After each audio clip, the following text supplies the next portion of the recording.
One day, this nation will rise up and live out the true meaning of its creed. We hold these truths to be self-evident, that all men are created equal. I have a dream.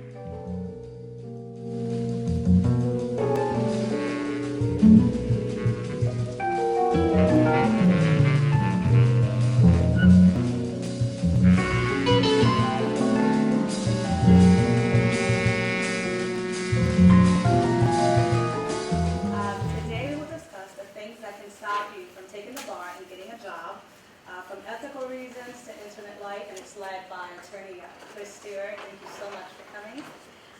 And after the presentation, attorney Nicole, Iannarone, will answer a few questions on what not to do once you get the job, and we will open the floor for a brief Q&A session.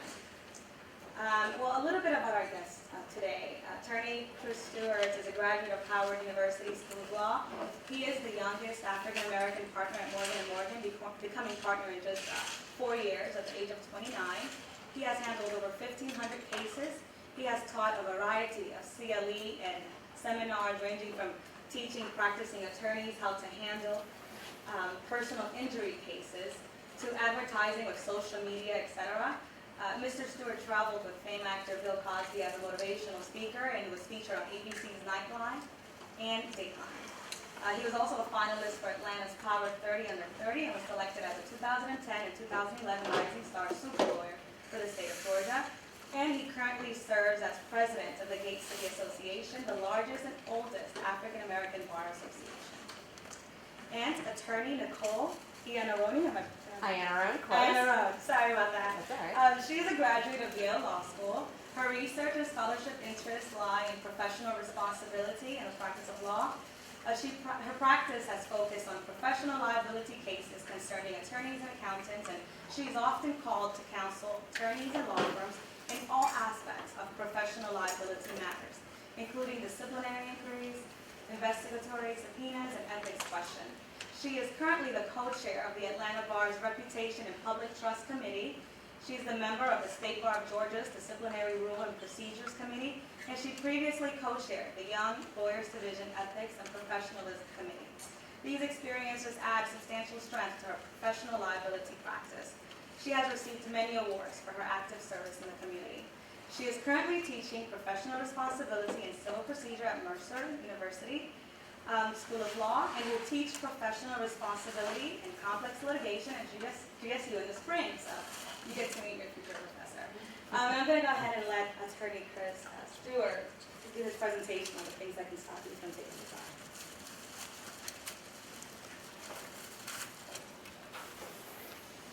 All right. First, good afternoon.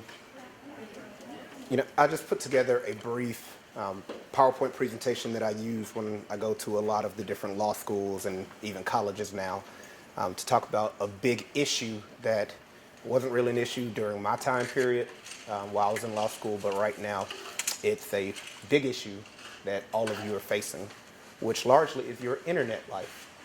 And getting to that, the first question I ask is being a lawyer a job? And also I'm going to be just pointing at somebody and getting into my old teaching situations. Is getting a lawyer a job? It's a lifestyle. Okay. Is getting a lawyer a job? Yes. Okay. Do you agree that being a lawyer is a job? Yes. Okay. And there we go. Being a lawyer is a profession, which is very different than a job. And the reason that I make that distinction is a job is pretty easy to get. Any of us can go apply somewhere and we got the job. A profession is something that you go through all this training for. You're immediately, all of y'all are going to be so respected in your communities as soon as you become a lawyer. That's why when you meet a lawyer, the first thing that you feel is a little fear and a little standoffishness because you know that person has power. Some of us abuse it. A lot of us abuse it. But you have power. It's a profession. Just like doctors. The first thing that people always say on TV is, what do you want to be? A doctor, lawyer. And that's pretty much it. I mean, doctors and lawyers. You go talk to kids. What do you want to be? Oh, I want to be a doctor. I want to be a lawyer. it's a profession. And with that profession comes huge responsibility that starts right now in law school. A lot of us want to just live our life, do whatever we want to do, but you're already training for this profession, which is why the state bar comes down so hard on you when you screw up. Your internet life. Once you turn on your laptop, don't turn off your brain. You know, it sounds silly, but it's just hilarious how a lot of times when you get on that laptop or your phone or whatever it is, you forget that you are training for a profession. You forget that whatever you put on the internet lasts forever. Just some background on what I do. I mean, the internet is one of my biggest weapons in the world. I do personal injury, wrongful death, you know, constantly in a battle, some litigation situation against a huge company, a small company, somebody, whatever it may be. And the internet is my biggest weapon. I mean, Google, Bing, you know, every other search engine there is, that's where I gain all of the information on the defendant, on a witness, on the witness's cousin, whatever it is, because it's all there. Twitter, you would be stunned how much information you can get from Twitter, Facebook, you know, unlocked profiles, different things like that, which are illegal to get because they're just out there on the internet, as long as you're not invading someone's privacy by purposely friending them in the middle of a litigation case. There's an article online that gives 12 really good steps, and all of this is in the packet that's out there. And you would be surprised how many people, first of all, I'm sure there's people in here that smoke weed. Yeah, I heard a little giggle. And then the rest of you, no, not me, no, okay. Yeah, you'd be surprised how many people post a picture on Facebook taking a bong hit or what a weed one or something just somewhere in a picture or a friend behind you holding it up and, you know, I mean, guys, that's on your page or it's been tagged to you and it's illegal. You know, I've had friends who post pictures doing all kind of stuff, hopping over a fence and running somewhere and someone's got a picture and it says, do not enter trespass facility. And they're, you know, like that's there. All of that stuff is there and it's on the internet. You know, the other tip that they have, and this affects y'all right now in law school, is bullying. And it's not the same kind of bullying that we used to go through during the, you know, back in our day, but, you know, maybe somebody puts something on a, you know, one of your listservs, and then people start piling on or making comments or, you know, commenting on someone's Facebook page or whatever it is. A lot of that can be interpreted as bullying, and that can be, you know, brought to your school, and you can be brought up on something silly as Facebook bullying, which is an issue in schools. Trashing your teachers. You have to realize that even posting something like Professor Green sucks on Facebook or whatever it is, there will be someone in your class that's probably your friend who's trying to butter up to the professor and mentions, yeah, they're talking about you on Facebook, professor, and there you go. It's little things like that right now in law school can affect you. Posting objectionable content from school computers on networks. If you're using a GSU computer, they're tracking the IP, they're tracking the user, they're tracking the time. If anything gets posted from any of those situations, they can immediately look up who had it at that time and see where you logged into Yahoo, then trace it back. Same thing with law firms. You know, my law firm, you use one of our computers, they're on you. You know, they monitor every single situation, email, post that comes out. Posting confidential information. That's a big issue that can have repercussions past law school for a lot of y'all, especially if you're interning at a law firm right now. I actually had to have a sit-down talk with one of my law student clerks who was working for me because even though she was working on some of my cases and doing this, you can't go on your Facebook page and say what we did today. You can't talk about, oh my God, you know, my lawyer's client is just insane. You know, I can't believe she brought her 4 kids up there and, you know, she wants more money and she didn't want to end this lawsuit. Literally, that's the status. I understand it was a stressful day for you. It was for me too. But you can't say all of that because you are invading a person's confidentiality by just simply doing that. Check-ins, that's just something for y'all. I mean, I don't know why people check in at certain places. That's just a billboard for come break into my house. But, I mean, you know, do what you want with that one. Lying, cheating, and plagiarizing. You have to also understand that one example that you may have seen just out there on the internet is someone posted on one of their social media sites, my mother died, so I can't take the exam or I couldn't turn the essay in or whatever it is. And that's what they told the professor. Well, they immediately put up on their status, I can't believe I'm having such a great time at this concert. I'm going out of town for blah, blah, blah. And it got back to the professor. And the professor then, you know, continued to follow up.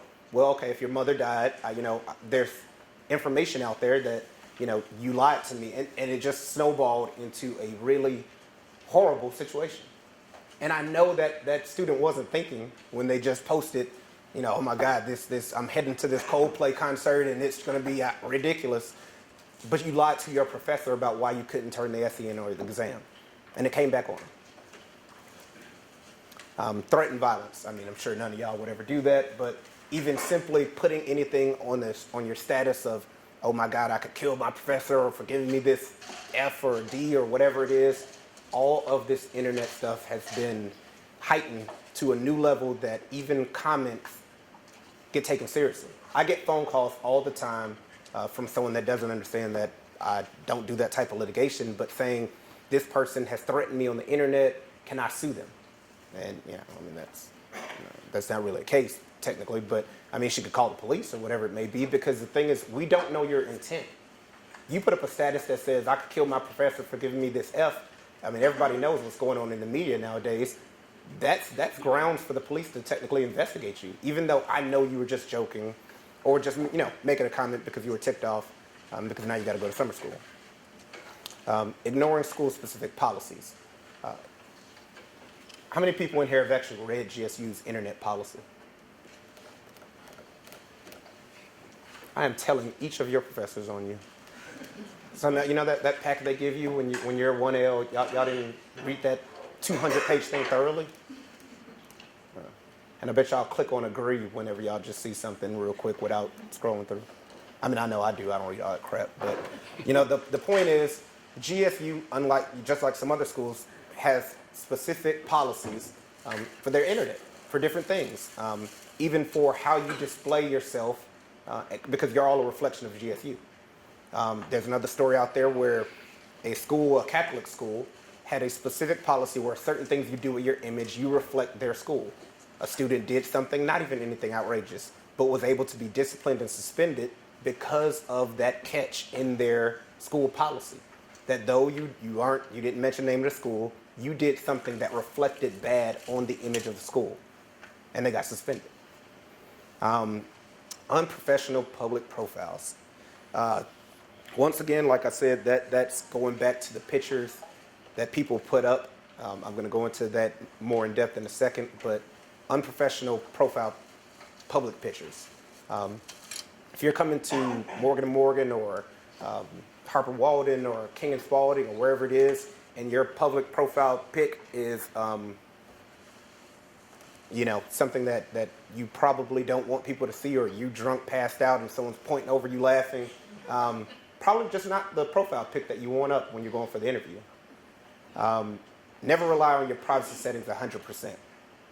That's a catch, because Facebook, you have to understand, they're always in constant litigation over their websites, over, you know, what information they give out, what information they're secretly selling to all of those little ad companies that you guys use, Farmville and all that, you know, all that stuff that's on Facebook, they're selling information. That's why Farmville and all those, they could care about how you make an internet farm.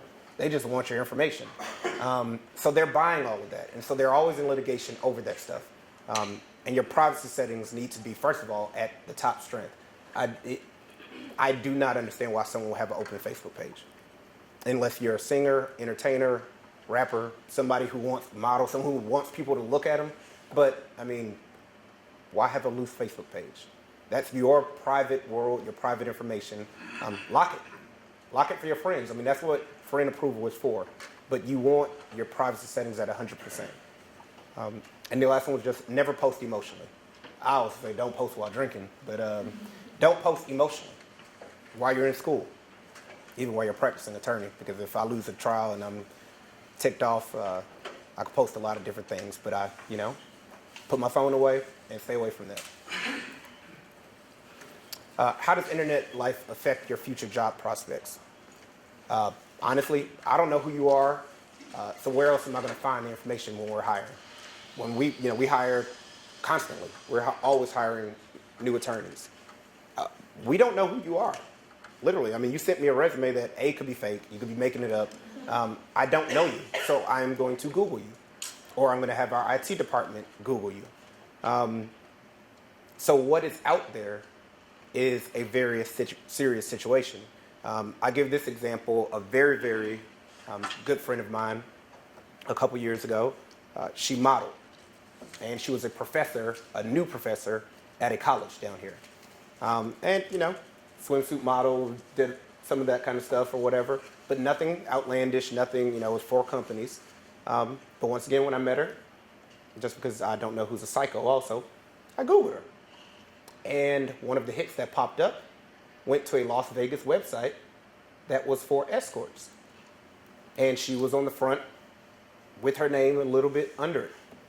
So of course I called and said, well, we just met. Don't know you that well, but I think we have different lifestyle choices. And she proceeded to ask me what happened. I sent her to the website while we were on the phone, and she busted out crying and immediately hired me as her lawyer. Come to find out, I called the company the next day and get the owner on the phone after immediately, once again, using that power thing. I'm a lawyer.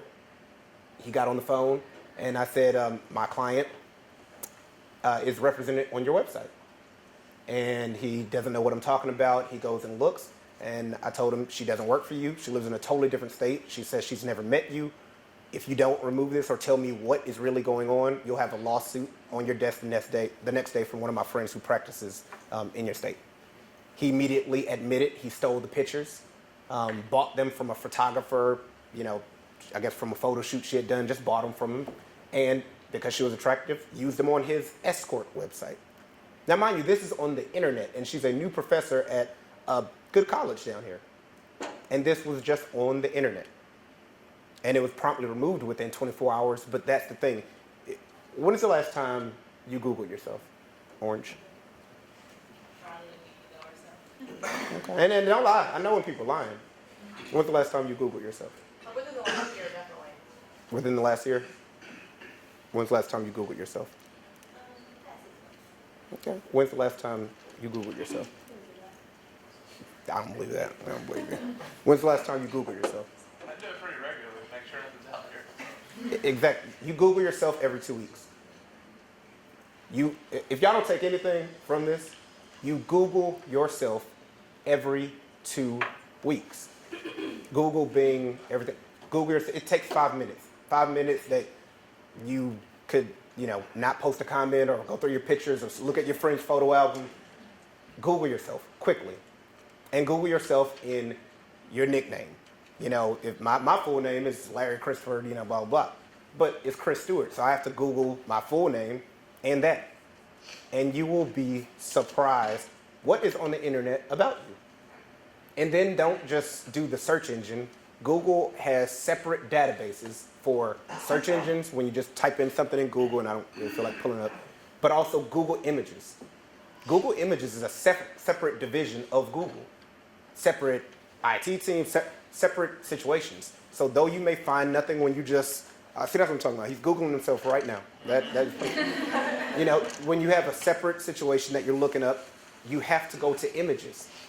I didn't know that there was a picture of me back from when I used to throw parties that was in Images that was not in the search thing. So I've got all the professional stuff on the search. I did Images and I'm holding a bottle like, yeah, there's a party.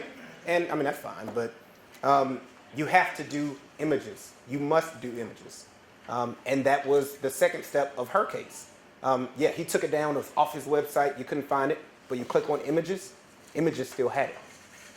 It had a screenshot of his front of his webpage of her on the front of a dang escort company that she had no idea that she was on. and it was on images. So then we had to contact Google Images directly and have it removed. That's the one thing. Things are on the internet, but they're not on permanently because the internet is run by companies that have to abide by rules, by federal regulations. So we contacted Google Images, and they removed it. It's right at the bottom of Google. It says if you ever find any improper images of yourself, send this email. It takes a few months. It takes maybe 2 months or so for them to actually feel like doing it. But they'll remove stuff from the internet if you disagree with it. If it's copyright infringement, which was the case that I made. So Google yourself every 2 weeks. Every 6 months or within the last year, guys, that's the one point just take from this situation. Because the thing is, you don't know what's out there. And the way that the internet works is, you all know, if I mention, hey, guys, I'm going to a big house party and there was drugs everywhere, and I was with my friend, blah, blah, blah. And that search term is in there, and I put your full name in whatever, blog it is. Your name's going to pop up in my blog from being at that crazy party or you robbing the bank or whatever it is, because I mentioned you in a blog, and now those data terms are in there. So just watch that. Once again, these are just some, we call it Facebook fools. I'm not even going to start with some of the stories that we encounter at my law firm with people. Actually, I am going to encounter one because that case is closed and it's settled. We had a huge case, multi-million-dollar injury case. And, we taken them at face value. This was actually the jumping point for why my law firm became so obsessed with this whole topic matter. Big multi-million-dollar case. We're fighting for the guy. He's not supposed to really be that mobile. Every time he comes in the office, he's, walking with a cane, and he's so hurt, and, he did have some severe surgeries. That's fine. Well, the defense firm that we were going against, Troutman or whoever it was, some big firm, they had already gotten on this internet life attack game plan. And guess what they found? On his Facebook stuff, which was open to the world. Popping bottles in the club. Yeah. A week before the multi-million-dollar mediation that we were supposed to have. Hanging out in the club. Went to a soccer game. I couldn't end the status or whatever it said. I really couldn't play as well as I used to because I'm getting over an injury, but gave it my best shot.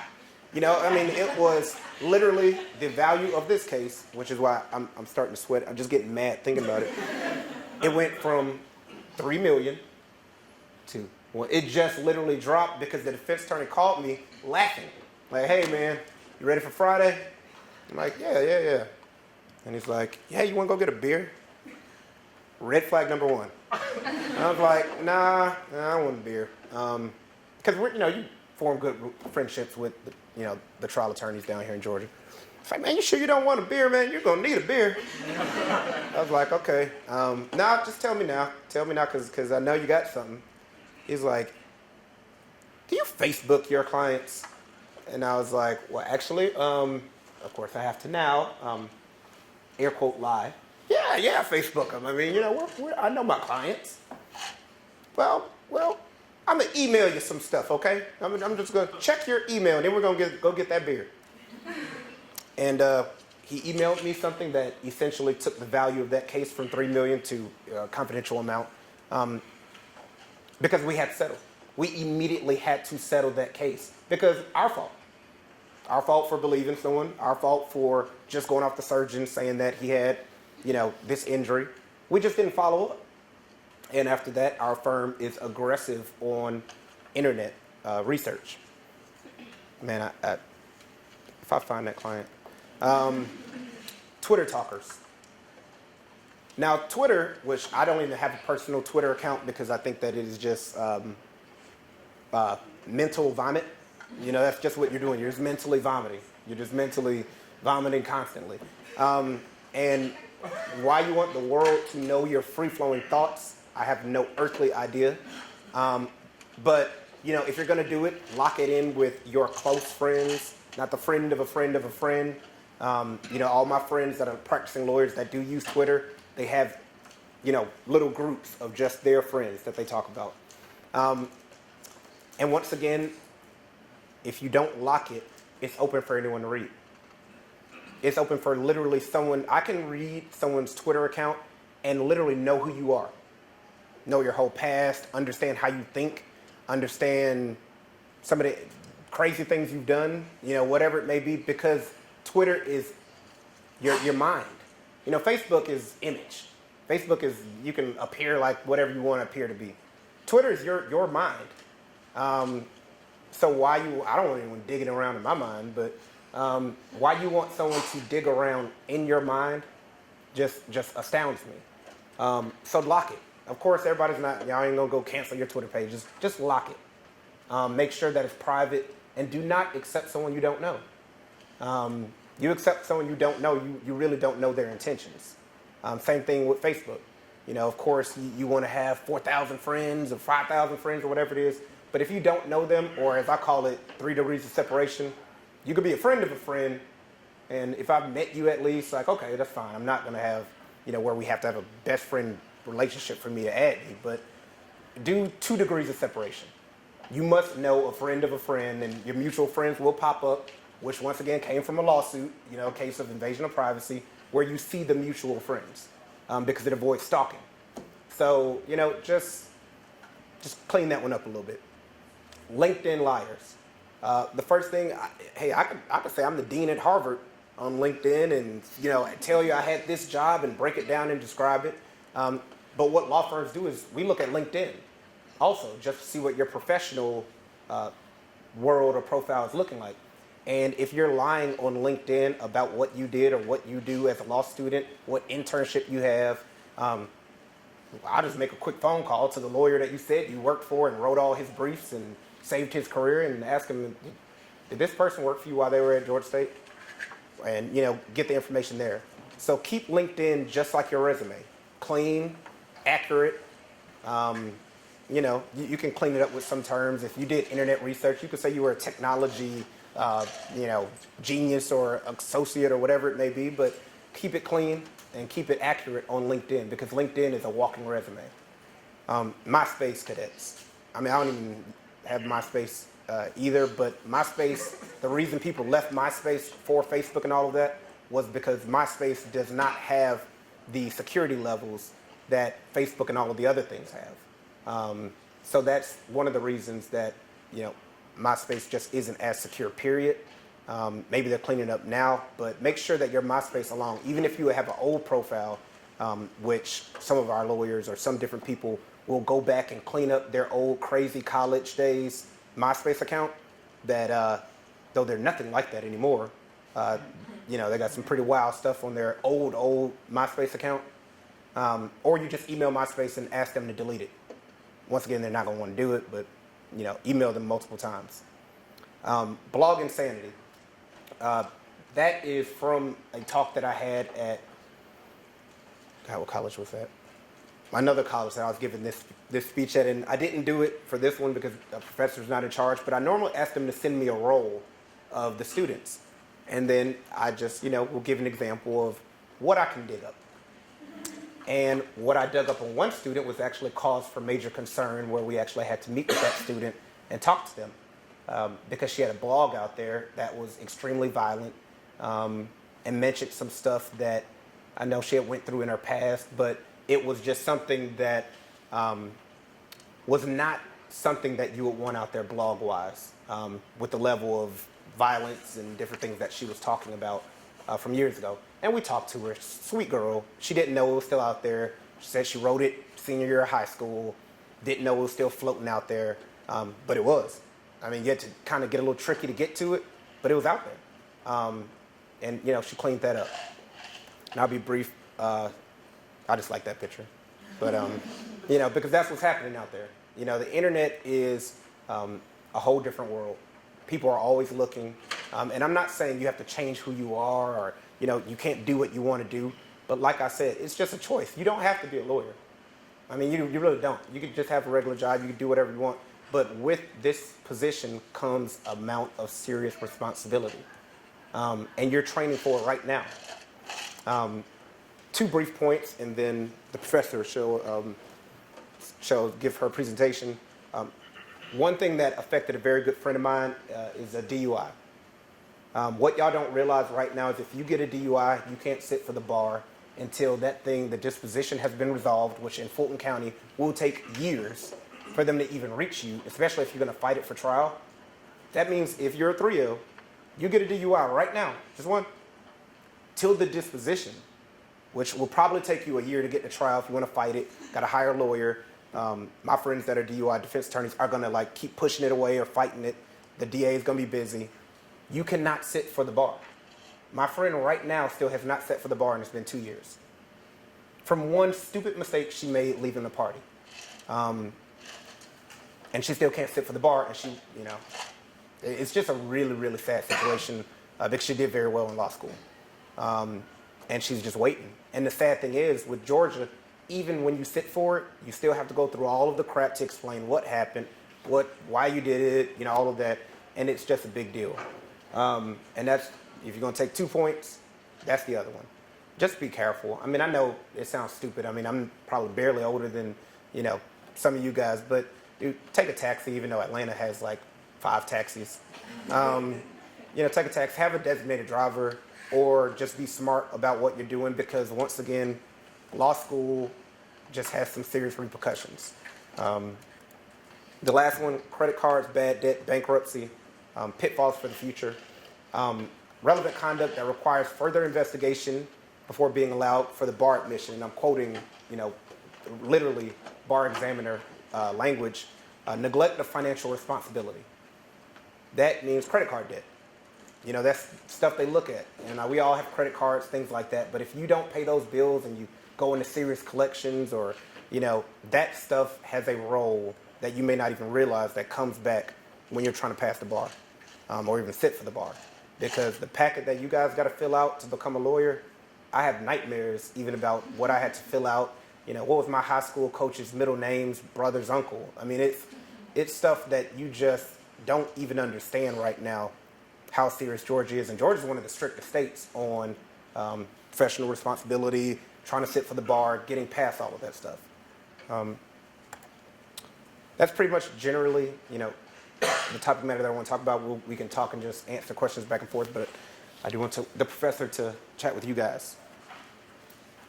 So Chris raised a lot of really good points, and one of the things we always start in my class, some of you have had my professional responsibility class, and those who come in, one of the things you'll hear is we talk a lot about bar admissions. I always say, go take a look at the Board of Bar Examiners website because they'll let you know what they want to know for the character and fitness exam. It is a lot of things that you don't think about. But to take it back to a different point, okay, you get one DUI. You have a lot of credit card debt. You missed a bunch of payments. Why in the world does the bar care about that? Well, Chris told you that we're professionals. We're in a different situation as attorneys. We're out there representing clients. And so the bar wants to make sure that if we're going to say you can be a lawyer, you can be a professional, that you have the type of skills, you have the right type of responsibility, we can trust you. One DUI, does that mean the end of everything? No. But lawyers, we know, have a greater risk for substance abuse than anyone else. So if you have one DUI in law school, what is it going to mean 10 years from now when you've got a heavy caseload, you have 1,500 cases, you decide I'm really stressed out, I need to go get a couple of drinks. We want to make sure that you're going to be able to handle it and that you're responsible. Substance abuse leads to neglect of client matters. Why do we care about credit? Well, credit's important because you're going to have client money. When you're Chris and you settle a case for $5 million, it's going to come into your account. I don't know about you, but $5 million is a lot of money. It's in my account. What do you mean? I've got this extra debt over here. I'm just going to borrow it. I promise I'm going to put it back. Not a big deal. Well, that gets us into problems too. So if you can't handle your credit now, that could be an issue in sitting for the bar exam. We want to look at these things early to make sure that you're not tempted later on, or there's not something that's going to hurt you and specifically hurt a client. That's who we're trying to protect.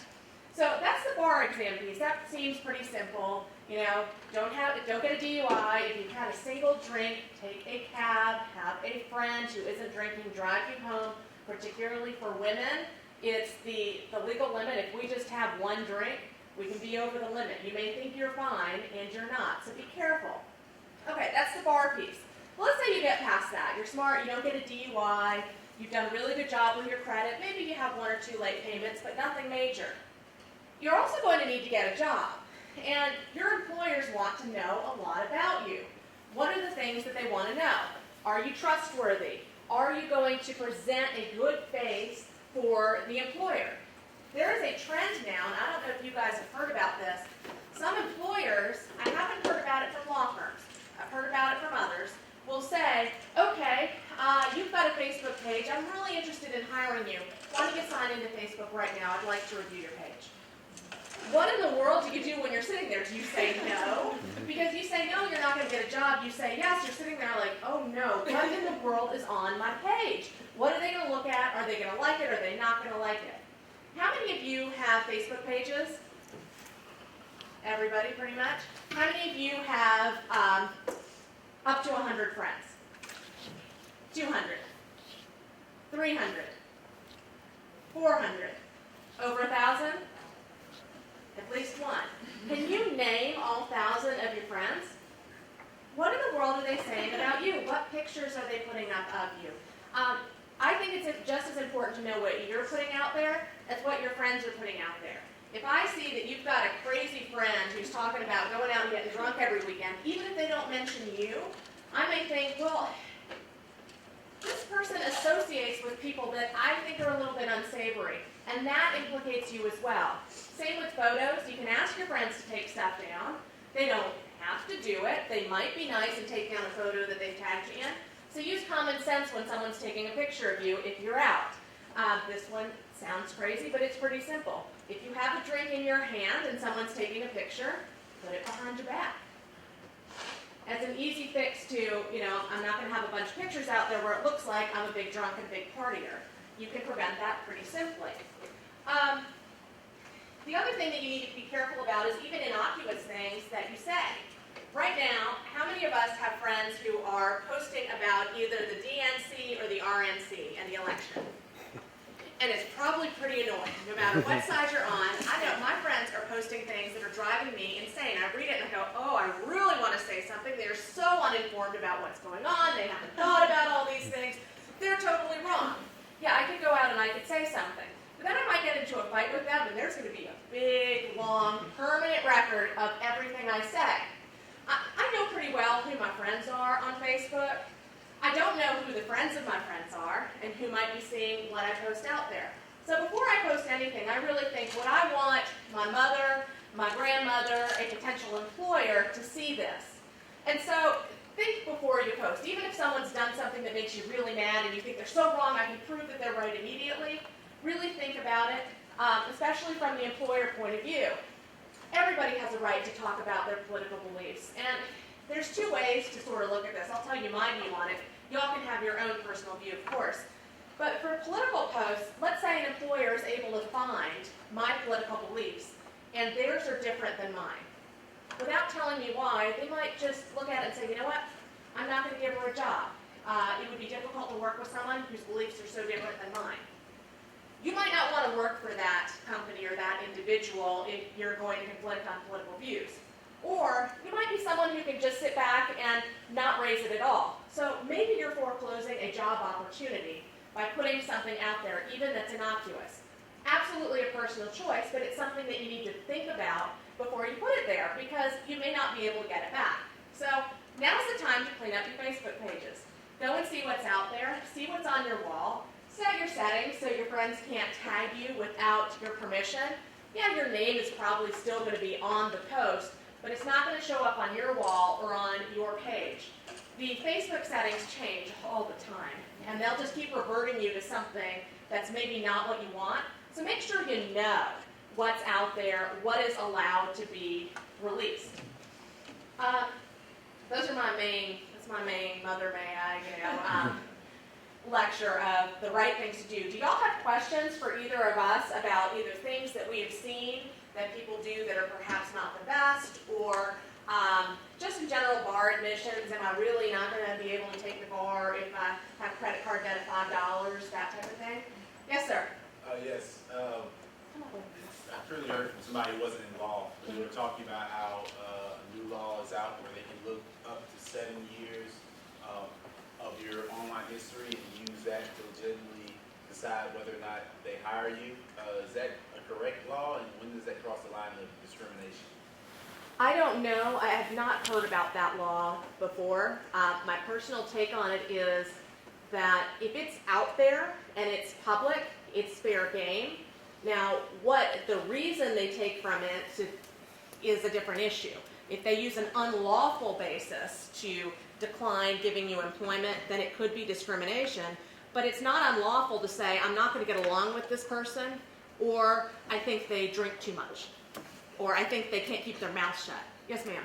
If someone has a snafu and they have an incident on their record, does the negative weight of that incident ever get outweighed by redeeming qualities, characteristics? Do you mean for bar application purposes? Yes. I think for the bar wants to, they're looking for trustworthiness. Are you going to be able to handle client matters well? Are you somebody that we can trust when we want out there working with clients? So everybody has made mistakes in their past. We all have. I mean, maybe you don't think you've made one, but we have. I've made mistakes. Y'all have done something. What we're really looking for is honesty, and you're being forthright about it. So if you've screwed something up, fess up on the bar exam. Disclose it. Sometimes they'll say, maybe it's an issue, we're going to want to hear more about it, we're going to want to talk about it. But if it's a small thing, then they'll say, you know what, she told us about the situation, that's okay. But they will do a background search on you. And if there is something that you did not disclose, then it's a problem because you're lying. Yep. You're not trustworthy if you're lying.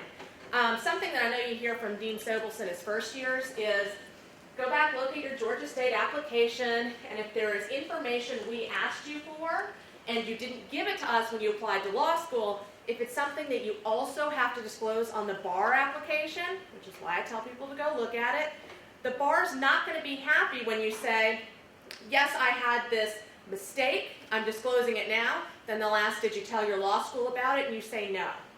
Better to fess up now, go back to Georgia State if you need to, and say, whoops, I forgot about something, I think you need to know about it. Unless it's really, really, really serious, they're probably not going to revoke your admission. But they need to know so it's not seen as you're trying to hide it just to get into law school. And look at this handout. This is directly, it's all over there, directly from the Comprehensive Guide to Bar Admissions Requirements, updated 2012. I purposely pulled page 2 for that reason because, look, we all screw up. I mean, we all, who's been arrested in here? Raise your hand. Okay, yeah, I didn't think anybody would do that. But, you know, you screw up. I mean, you're young, you're doing things, whatever. But they do have factors that they take into account. Age at the time of the incident, recency of the conduct, seriousness of the conduct, cumulative effect of the conduct or the information, evidence of rehabilitation, age of the candor in the admissions process. Applicants' candor in the admission process, which is exactly what she just said. You have to say everything. I also have a very good friend who's a very well-known lawyer who was arrested for a fight, you know, big brawl when he, you know, college or whatever it was. Got arrested. Charged. I mean, he got arrested. But when I tell you he was fully candid with the state bar about why he got arrested, what time, documents, letter from the judge, like, look, this was a one-time incident, whatever. He told him everything. He wasn't on the fence about should I say this, should I not. You got to tell him everything because, like I said, they factored in he was in college. They factored in he's never done anything like that before. Somebody messed with his girl and all, you know, whatever it was, and they got in a big fight.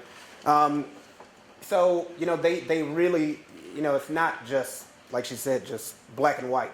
They do take these things into consideration, but you have to be fully truthful about everything that's happened. Yeah. And now that you're in law school, the bar expects more of you. So, you know, y'all are professionals now. You take an oath when you get in.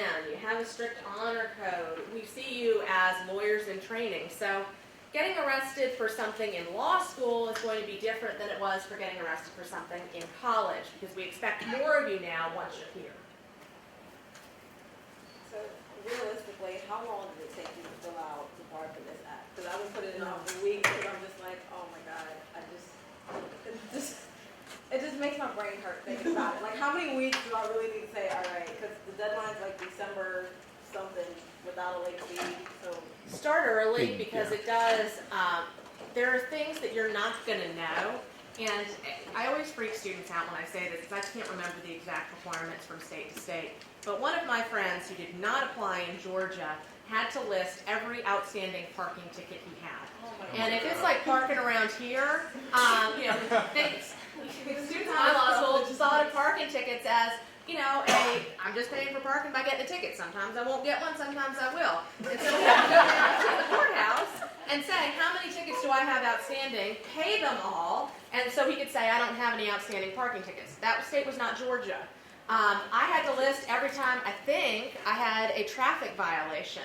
And Yeah. I've lived in 4 or 5 different states. So going back and figuring that out takes a while. I couldn't remember where I lived over the summer when I was in college. That's hard. I actually had to go and drive by one of them because I knew where it was, but I didn't know the address. So I got in the car, drove by, and said, okay, that's the apartment complex I lived in. Here's what the address is. So give yourself time to do it. Do a couple hours at a time. Figure out what information am I going to need to fill it out. But it does take longer than you think it's going to take, even for the simple stuff. Yeah. And you got to start early because you're going to need to talk to a lawyer that's a friend. I get this question all the time. Well, I got arrested, but I wasn't convicted. The question says, have you ever been convicted of a crime? Now, it's technically, and I know that's a battle for some of the ethics, panels that I've been on before. It's a battle where if the student leaves off a arrest, but not a conviction. So I'm not telling you what to do because I don't know, but talk to a lawyer. You may want to call a professor or say, I got arrested for this, but, it was totally thrown out. You may not have to list that in certain situations. If you're riding with a friend, all y'all get arrested, he had drugs, and they just arrest everybody because everybody's in the car. But it gets tossed totally out, not on your record at all, but you're wondering, dang, 6 years ago, I got taken in jail. Should I report that? I don't want to report it if I don't have to. And so, I tell them, go talk to a ethics lawyer or go talk to someone that knows more than, what you're thinking, because you don't want to guess wrong. And the deans here are really helpful with stuff like that. Dean Timmons, Dean Sobelson, they will help walk you through some of these things if you have a question about it. I called the bar examiners about one of them. I'm not afraid to share it. This will show you how paranoid I am as a person. But one of the questions is, have you ever been the subject of a lawsuit? And they're trying to get at, have you ever been at a party? Have you sued somebody? Have you ever been sued? I was adopted as a child. I was the subject of a lawsuit. It was in re, baby, whatever. So I had to call them up, and they thought I was crazy. But I called the bar examiner and said, so here's this question, here's my situation, do I have to disclose it? They laughed at me, but I still disclosed it because I wanted technically to put everything out there. Does that have any impact at all on my ability to practice as a lawyer? No, but I wanted to be candid, I wanted to be sure, and technically the information fell underneath the question. When employers are looking you up on Facebook or any of the other sites, how much detail do they actually pay attention? Because I know a lot of people, I have a fairly uncommon name, but a lot of people, there are a few girls my age, black women, all in universities, not doing so well, that I wouldn't want to be confused with. So how far do employers actually pay attention to when they're looking at this? Hopefully your picture matches who was sitting in front of me during the interview. So I just look at the person. It's not, it's not one of those things where you're going to look at every single status they put up, like, oh, I had a hangover. I probably had one when I was interviewing you. So, I think it's going to depend on the employer. And usually they'll be able to tell the difference. If you Google my name, I have an incredibly uncommon name. I think there are 3 Nicole Iannarones, but if you go up and Google it, there is someone who is quite obviously not me out there. I'm not a rapper. There's someone who is with my name. And I think most employers are going to look at that, they're going to see me and coming in for an interview and say, this is not the same person, I can throw that out. But they can tell based on you probably don't live in the same city. You probably are different ages, which is what mine is. You have different careers, but you can figure it out as an employer. So if it's not you, I wouldn't worry about it as much unless it comes up in an interview. And I'm buying that CD. If they can't find anything about you, I'm sorry? if they can't find anything on you, even if you do have a Facebook page, That has happened before too. I mean, it's kind of a blank slate. If there's nothing that comes up during an interview, I'll give you an example. One of my friends who's a politician now, ran for political office. She had all kind of fun, great party pics up. She went through her Facebook. And here's the thing, you don't have to destroy your life. All she did was downloaded each picture on her laptop. She ran for office. She got the position she wanted. She did this, she did, and then she put some of them back up. But I mean, literally, and she would call me, Chris, research me. And I'd go up and I was like, hey, can't really find anything. I used to be able to find all kind of crazy stuff about you. And, I told her a couple pictures that were in miscellaneous places. And she cleaned it all up before she got out there, in the world, in the spotlight, where professional investigators are going to look you up. But she still saved everything. And then I think it was a good chance, like she said, for her to clean up. She went through and erased, Leroy Jenkins, who's, holding 2 bottles in the picture, and she doesn't even know that friend. And, Bill, and just all the random people that she never speaks to, doesn't know. And she just cleaned it all up, cleaned all of it up. And that's pretty much how. Let me add something onto that. I think that, especially those of you who have lots of friends on Facebook, think about who you're going to friend. I will not accept friend requests from students. And my reason for that is twofold. First, I don't really want you to know about my personal life. But second, I don't want to know about yours. I don't want to know if you're doing something illegal that's going to violate the honor code or question your fitness as an attorney, because if I find out about it, I'm probably going to have to rat on you. And so I just don't want to know. If there are people who are potential employers or you want to maintain a connection with somehow, use LinkedIn for that. Have a separate account there that's your professional life, and keep Facebook solely to personal, to family, that type of stuff. Or have some people have 2 Facebook accounts. I know a politician who has his politician account and he has his personal account. Would you be leery if you didn't find anything? Like, for instance, with me, I don't like the whole putting all of my information out. So, frankly, I use a cartoon name, and I never use any of my information. So if you Google me, you won't really find me. In my profile name is a pseudo name that I created. So nothing is directly my name. As an employer, would you be like, this guy, he has to be somewhere, like? Nah, I mean, you're not going to put in too much work over it. It's more just, just casually looking. Oh. A student wanted me to ask, what do you think about disclosing your sexual preference on a profile on Facebook? If he just wanted to, should he just omit that, or should he just be upfront about whether you're straight or? Honestly, that is a situation that does come up at big law firms or just period at companies, and it's very much what the professor talked about. Like I said, no lawyer is going to be stupid enough to tell you why they didn't hire you or why you didn't get the internship or whatever it is, but you may run against a law firm that has very old, stuffy views and beliefs on certain things, and that may affect their decision making. And they just don't verbally tell you why. They say, oh, your GPA just wasn't high enough, or whatever it is. They just say no. Or they just say no. In Georgia, just like you can be fired for any reason whatsoever, as long as you don't blatantly discriminate, gender, sex, bias, all that. Same thing with hiring. So my thing is I always tell people, why announce things that is none of their business? There's no reason for them to know. There's no reason for you to advertise that. There's no reason, a lot of people just have things blank on their Facebook page or Twitter or whatever it is, like, what is their interests are, whatever it is. Just leave it blank, unless you just want them to factor that in. And I would say too, be careful, make sure you know what the protected statuses are. The law may have changed, but my past recollection of this is that sexual orientation is not a protected status. And if that's the case, then somebody could decide, I don't like your orientation, I'm not going to give you a job, and it's not a violation of the law.